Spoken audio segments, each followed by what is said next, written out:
saya Joanna Alfidia. Saya akan menjelaskan mengenai metode hybrid learning dalam pembelajaran. Pendidikan merupakan unsur penting dalam membangun sebuah bangsa yang tentunya banyak peraturan yang diatur oleh negara. Pendidikan dari masa ke masa banyak menggunakan metode pengajaran konvensional yang tentunya sekarang ini terganggu di era pandemi COVID-19 karena adanya kebijakan PSBB.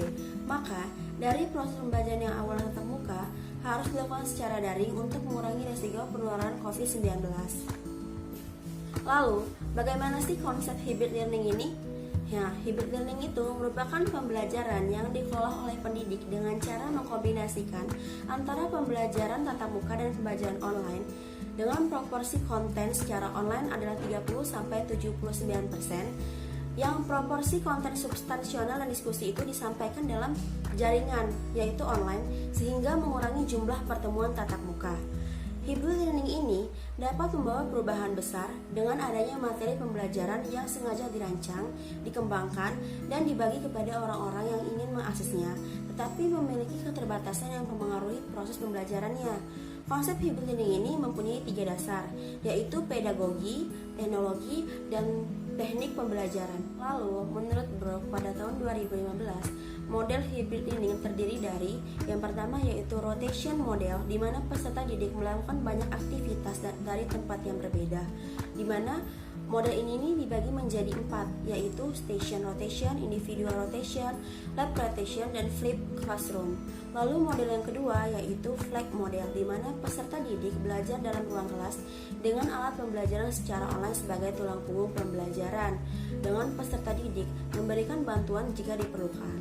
Lalu model yang ketiga adalah a la carte model, di mana peserta didik menerima pembelajaran dalam mata pelajaran atau kuliah tertentu sebelumnya secara online.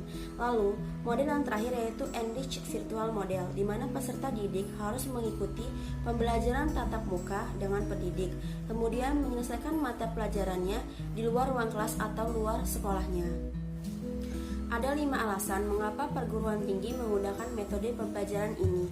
Yang pertama, metode ini merupakan cara aman bagi dosen dan unit kerja untuk mengeksploitasi pelajaran tanpa menerbitkan program online terus-menerus.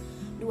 Menawarkan solusi bagi harapan generasi terkini terhadap teknologi tinggi dan pembelajaran yang berbeda-beda. Yang ketiga, memiliki potensial untuk penghematan biaya dan waktu. Yang keempat, menawarkan kemungkinan variasi dan keluasan waktu. Serta yang kelima, memiliki potensi untuk mengurangi beban pemakaian ruang. Tetapi ini tergantung pada kebijakan masing-masing perguruan tinggi atau sekolah. Menurut Watson, pada tahun 2018 ada 4 hal yang dapat diambil dari metode ini.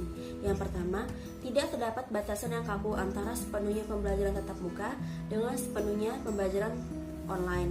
Yang kedua, materi pembelajaran teks dinilai kurang efektif jika dibandingkan dengan materi dengan menggunakan visual yang dinamis.